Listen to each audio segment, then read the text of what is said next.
Hello, everyone, and welcome to Smartkarma's Webinar Wednesday. I'm Michael Tegos.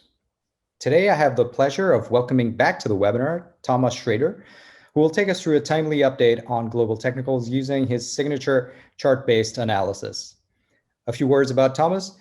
He started using charts and trading in the FX markets in 1989 and entered the equities arena in 1992 with Deutsche Bank as a fundamental analyst, but found himself relying more on intermarket cycles and charts. In 1994, he became the Asian head of technical research for UBS Securities in Hong Kong, and in 1997, he was charged with heading the global technical research team for SG Securities. In July of 2003, he formed Chart Partners Group to provide clients with timely and accurate progressive trading strategies in a truly global context. A few seconds more to take care of some standard housekeeping before we start. You are always very welcome to send in questions for Thomas using the Q&A button on your screen. And please do not reshare this webinar without express permission. A recording will be available, as always, on the page that you use to register. With that out of the way, Thomas, let me welcome you and thank you very much for being with us today. And over to you. Well, thank you so much, Michael, for the nice introduction. And just wanted to say what we're going to be covering today are some key chart themes. And since January, we've been bullish, buying dips. We're shifting into or transitioning into a selling rally structure, most likely around the middle of April, may extend into the summer. But first, we start with, before we dive into Asia, we wanted to look at some of the key levels in the US markets. This is the Dow Jones, and we can see this trend line here. We recently had a buy at 32K. We had a buy in this 31K area. We do see it moving to new highs. Now, the S&P is lagging somewhat. The Dow is leading. We can see the S&P. This is basically our chart of the bullish wedge from 3750, 3800 is our buy zone, and then more recently from 3850. And we do see a bit of a dip. Somewhere around 3,900 represents fresh buy support, and we are looking for moves. This is the short-term top zone around 3986 to 4018, but we are looking to retest the top side of this wedge. Now, the wedge is the key theme we're going to be running through today that you'll find that really reverberates through a lot of the Asian patterns as well. Something you'll notice here is the small caps. They've actually broken support, come through. Now they can get back up to 2,300 on the Russell 2000, but this is something we're going to start using as our underperform basis and chart. So if we look at the S&P RSI, we can see here that we're moving close to resistance, get a dip, get a rally, sort of grind into that April cycle high. This is the hourly chart, which outlines the short-term rally structure dip. If we hit 39.30, we did hit that. But let's pay more attention to what's happening elsewhere in the US. And for that, we are going to look at the breadth. Now, if markets are indeed heading into a big cycle high, then you have some big breadth issues. Now, this is the Dow Jones, but this is the NYSE new highs. And that's dropped off sharply in a rising market. So these are warning flags. Typically, you see a drop when you correct. We're actually into a rising market, so that's there. And we've seen advanced decline line peak in last December and continuing to pressure this support. Now, this uptick resistance and a decline, so this also shows a deterioration in breadth within sectors in the US. 50-day moving average hitting towards resistance, 200-day trendline support on the stocks trading above their 50-day moving average. These are things we'll be watching for breadth going forward. Now, if we switch over to the live chart, we can see the S&P has formed a triangulation pattern, and these typically want to break higher. We do have that trendline support at 3,900. What is really dominant here is this rising type wedge and a rally into an exhaustive cycle as we get bear divergences. Now, we've had that in some of the key chart patterns we've outlined before. And we're going to be looking at what the dollar's doing, what Asia's doing. So switch over to some of the, and this is the primary cycle. The first thing we saw right here was that the Shanghai A50 was the first to break trend line. So that is a tactical negative. Now we are looking for a low support here around 16.5, rally back to 18.5 in April. Within the next 4 weeks, this rally then will roll back over again. And this for us is a red flag for Q2. We did trim here. We didn't go short until about this 17.7 area, and we have a fresh short zone around 18.5. We're moving into a tactical low zone, which is positive. But then if we look at the Nikkei, you can also see a rising wedge here. This is the second market to really pressure this trend line support. Now we are popping back to 29.5. Sure, we can get to 30K, but it's showing underlying signs of weakness. Now, this is something that is really dominating through a lot of the markets in Taiwan and Korea. Now, our bull group has been the Nikkei, but we can see that the RSI, these bear divergences here, have not confirmed recent new highs. So it looks like it's overowned. Upside momentum is stalling. And look at the breakdown and how strong. Normally, the Nikkei has a very strong correlation to US dollar, Japanese yen rise. Now it's gone to 110 and the Nikkei's barely budged. So there are some real warning flags coming through here. Now we look at the weekly cycle, we can see a wedge pattern here, and the RSI has not confirmed the new highs as well. Now, if you do get a correction, let's say you get to 31K, best case scenario, then you pull back to 26.5. Yeah, we'd be a buyer then, but that would be that Q2 pullback cycle, which we're really looking for. You can see the MACD here. Looks like it's at a cycle peak, needs a pullback and a re-rally from what was resistance, which is now called backswing support. Now, Taiwan also has a type of rising wedge, and it's gyrating, and you can see the upside momentum is starting to deteriorate. Now we are moving, we hit about 16.5. We're looking for 16.9, maybe this 17.23 area at the top side of the rising wedge. And we do see it, we have broken out slightly on the RSI, but upside momentum is starting to deteriorate. We have better signals in TSMC and some of the tech names. The weekly cycle also shows this rising wedge. It does have room for a rally back in the weekly RSI, but then it wants to top out in this May-June period.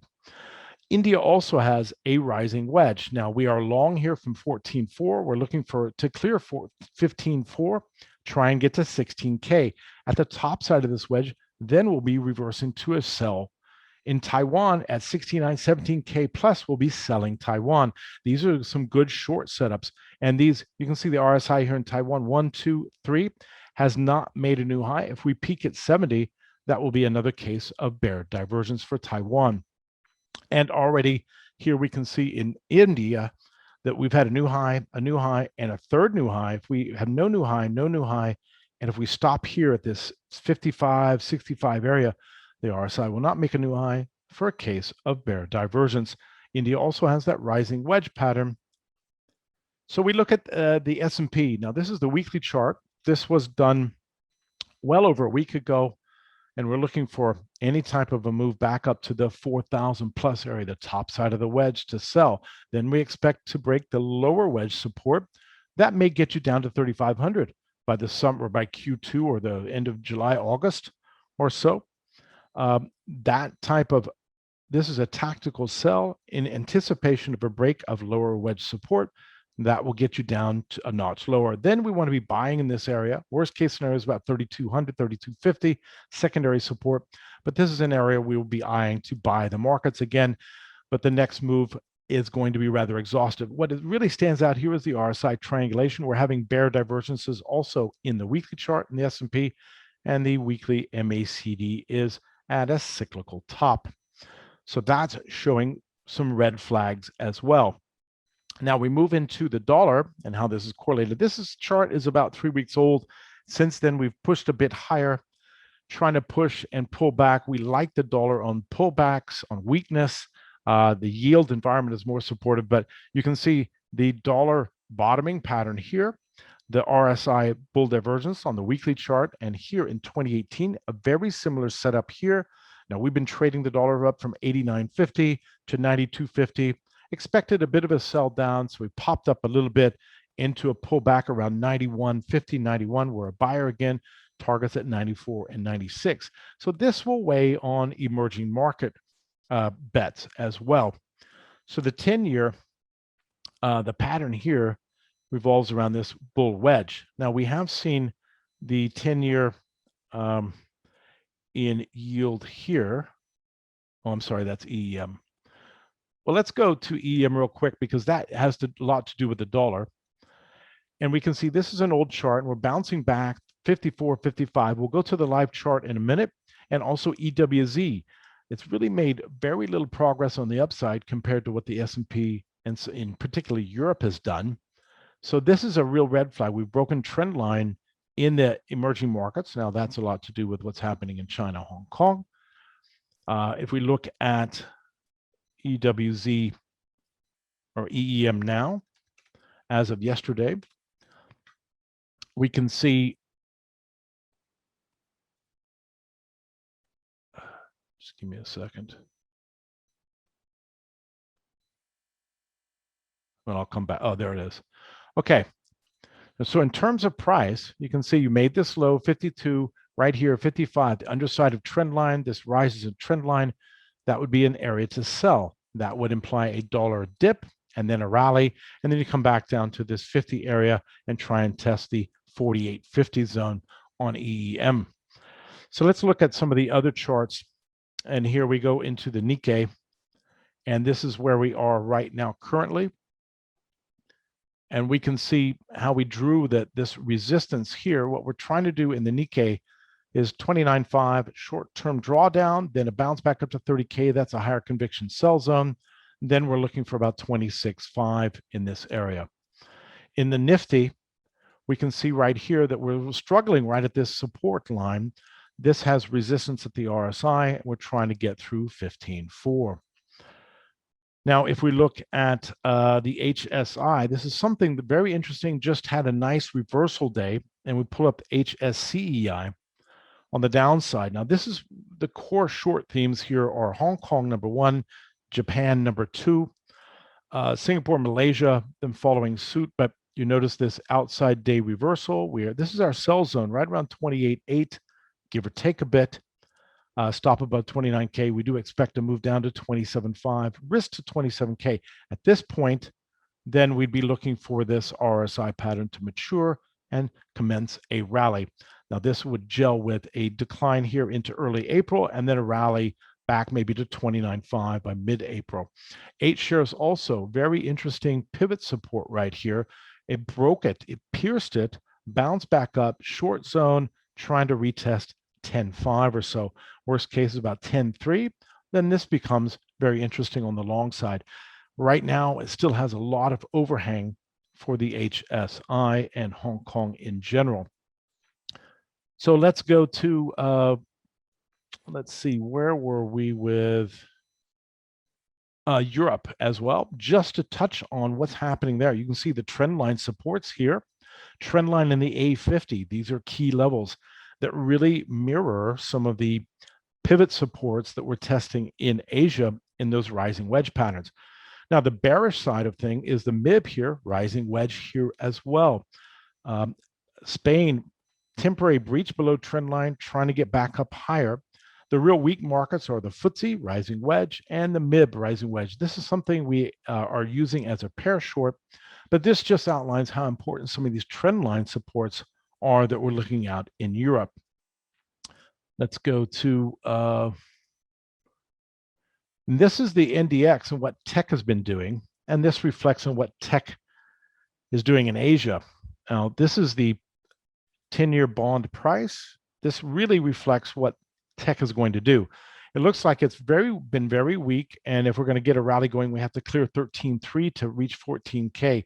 The bond yield here has hit 130.80. That's a level that we expect to bounce from 133 and 133, 50, 70 targets to the upside. If we look at the yield chart live, we can see TYM1 that it's very sensitive to what's happening for gold, commodities, the dollar. We've got it. We've hit this level right here on the nose at 130. This is the projection level on the downside, but we have broken below some of this support level. So this bullish wedge looks like it's failing somewhat. So the yield bias is still bullish longer term. We were looking for a bounce to give us some sort of a bounce in gold and a pullback in the dollar. Now, if we look at some of the markets in Asia, one of our key bullish bets has been in Australia. And this is to trade 68.50, 66.50, 6600 is the buy zone. Trading this range. Ultimately, in April, we expect to move to about 6950, 7000. This also is having that choppy rising pattern. We're getting bear divergences here, not confirmation, but we do have some pretty good support in the RSI. So we are expecting to buy dips in this zone and rally to that 70 level in the RSI. That should get us close to the 7,000 area in Australia. Kospi has been another market that we really like, but it's been struggling to maintain bull momentum. What really stands out here is the ABC bull wedge. The bull wedge failure to really break out, come back, again, test 400.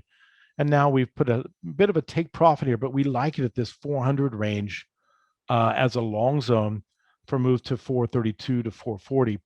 The problem here is lacking ignition, lacking upside, and a lot of that is happening in Asia right now. So, and Taiwan has been something we really like. And we're still targeting these highs at the top end of the wedge. Then we're setting up for a short. So first shorts will be Hong Kong and then Nikkei. Then Hong Kong will be a rotation bet.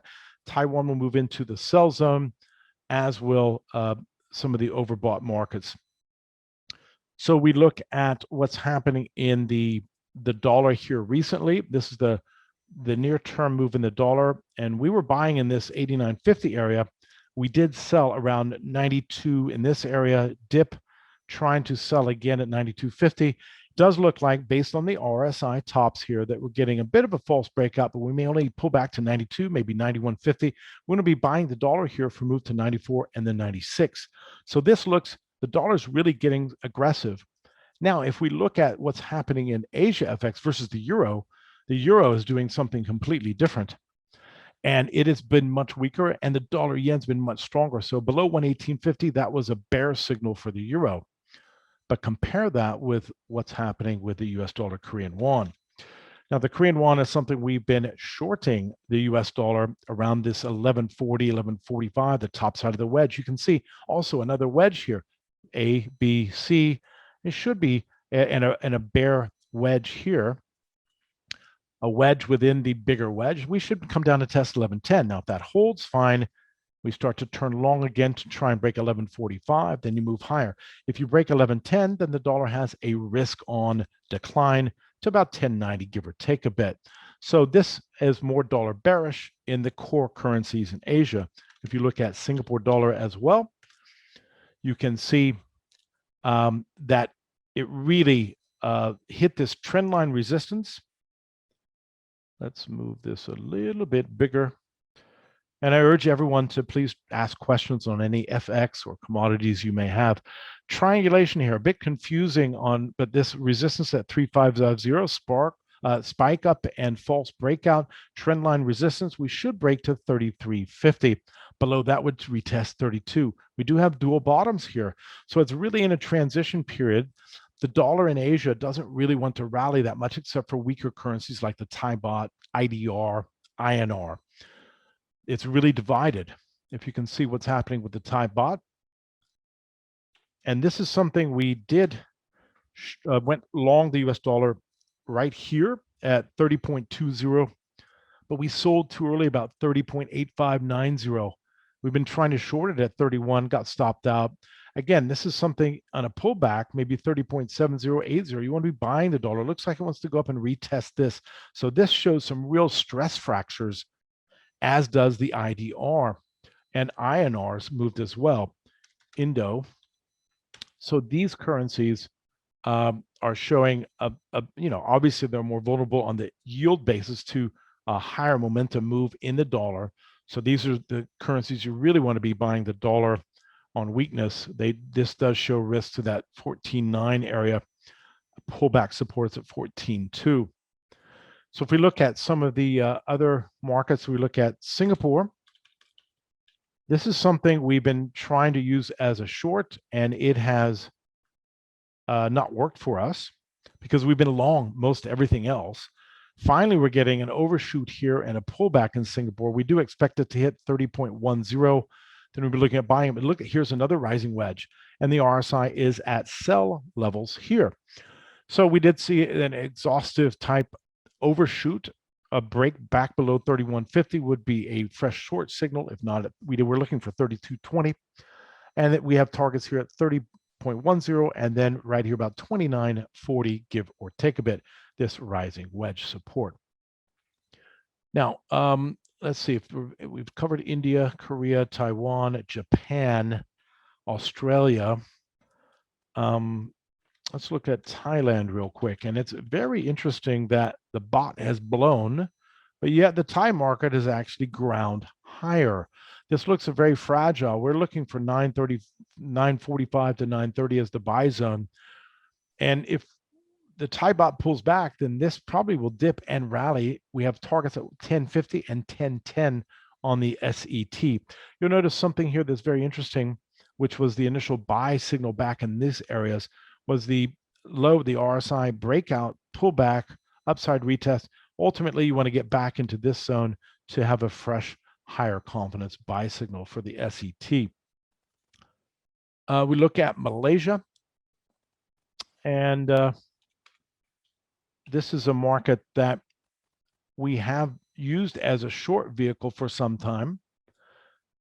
And it was a short in this zone, and right here at 1610, we did cover some. We covered more here on this trend line break, re-shorted at about 1630, and added at 1610 or so. We're looking for about 1570, 1573. This is the zone where we should at least reduce our short and look for some sort of a long. But this was a pretty ugly day today in Malaysia. So let's move to, now we focused on some things on the dollar. Let's touch on gold here, because we recently put out an insight on gold to buy around 1700, and we've seen an overshoot to the downside. We had along a 1780 trim, trying to buy back or add to that 1700 at 1680. This is a real sensitive area. Yield plays a part, dollar plays a part. I need to see a yield pullback and a dollar pullback. Now, if we break below 1680, that's a stop at just under 1670. I will reset around 1640, 1650. What's really interesting about gold here on a macro structure, this RSI bull wedge pullback, then we should break to the upside. Look at this wedge pattern that has been maturing ever since August. Now, wedges are important because they have about a 70% probability of breaking to the upside. The question is, how do we finesse the lower part of the wedge? Do you bottom just above the lower wedge, or do you actually try and exceed the wedge to 1600? These are some key levels right here at 1680 that I don't really want to see broken. We could see an undershoot to 1650, then retake 1680. That would be positive. The real level here to break to the upside is 1780. Right. We look at oil. Now, this is something that I have a much higher conviction on. I think gold is something I'm really bullish on, but it may need more work. It may need more time because yields are not going in its favor, and the dollar rising higher is not in its favor. This is something that's crude, very interesting. One, if you go back, we have these really old highs here. This is where we were selling at 67. We put out something on Smartkarma to short WTI at 67. We had this impulsive move. We hit 59 right here at trend line. We covered 62 to 63 as the fresh short zone in this area for a move to firmly break below this trend line. Now, if you draw this trend line, extend it out a little bit, if you break below 60, that would technically be a re-break of trend line support. And that goes way back to this November, late last year. So this is something that, is it giving growth signals, supply demand issues? This congestion move where we continue to trade sideways and cap below, let's say 64 and break trend line, then you're going to take out this level. We are looking for a point right here at the top side of this wedge at 54, the lower side about 52 as targets. So this is the primary objective on a trend line break. We're trying to short into this top side here at 62 and 64. We just did get a position not a full position, but a half position above 62 here. Like to trim a bit and add, if you hold this trend line, if you break trend line, we would add to that short position. So this really too early for gold, but oil does have some nice bearish signals. And at 52, then we'd be looking, 52, 54, we'd be looking to buy oil again. I think that really moves into my timeline, and I've covered most in Asia. If anybody has any questions, please ping them through. I've covered the US, I think, in detail, and I can't stress enough that these rising wedge patterns have with divergence, have about an 85% chance of topping maybe in April-ish. I have a cycle date around middle of April. We'll see on either side of that. Could be event risk due to this, the margin call and what's going through the banking system right now. These things have a way of emerging or unfolding, and this could be an event risk for the US banks. And this is something also, if you look at the US XLF, we've used this as a pair to some of our longs in the US, and we have weak signals in small caps, the banks, and tech. But we have a rising wedge pattern. Again, we may test the top side at 35, 36, but we're looking to short the banks into this area. We have bear divergences again here. So this is a mature rise. And if you look at the major move here, the projections, you want to come back and retest this 31.50, 32 area to the downside. And then we'd be looking at buying the banks again if yields do climb higher. All right. That pretty much wraps it up for me. Michael, do we have any questions? Thank you very much, Tom. As Tom said, please do share any questions you have about any FX or commodities or anything you're curious about. It's good that, Tom, you mentioned gold and oil, because there is significant interest around that. And something else that we have seen the audience being interested in the past is Latin American currencies. Do you have any updates worth sharing about those? You know, there's a lot going on in emerging market currencies. First, obviously, is the Turkish lira blew out, and that's weak. Mm-hmm. There's a big division here, but we have kissed this high above 780. That's dollar bullish. There is some risk definitely going on there. If you look at the Russian ruble, this has been everybody's, I know the global strategists, everybody's been touting the Russian ruble. Now, a couple things here. We had a short here. We covered at 73.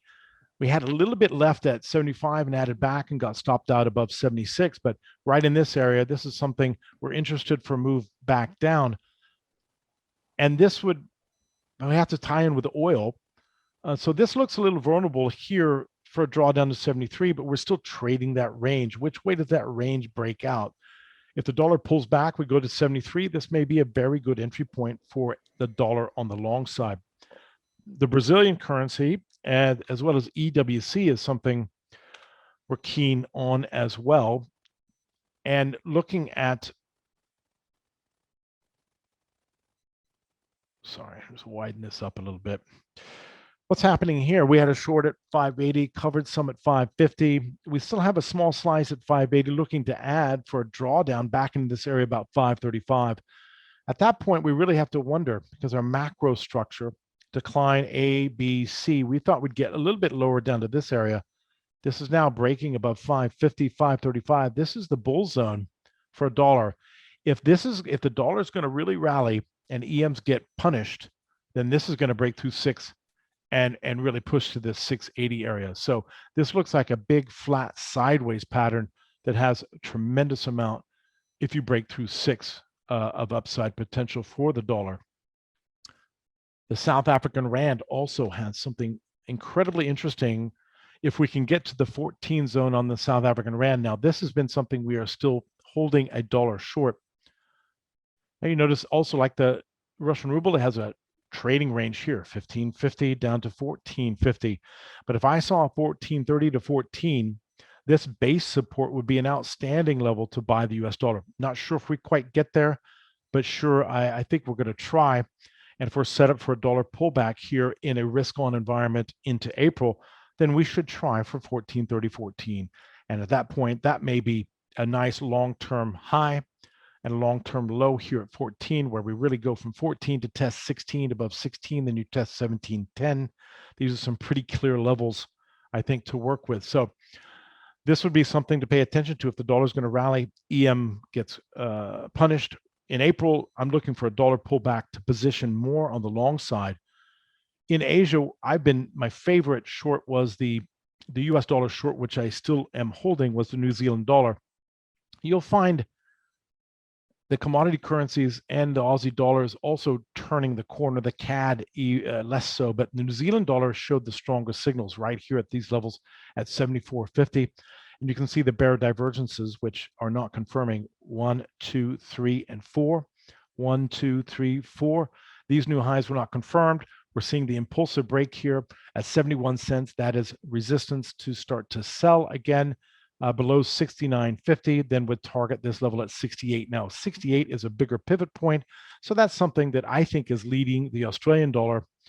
And the Australian dollar may be, I think, as one of our other technical insight guys was really focusing on the Aussie dollar here has a shoulder, a head, and a shoulder. Now, if you move up to 77, maybe you nudge back above it and re-break this trend line. That would be a negative move for the Aussie dollar back down to this 72-cent area.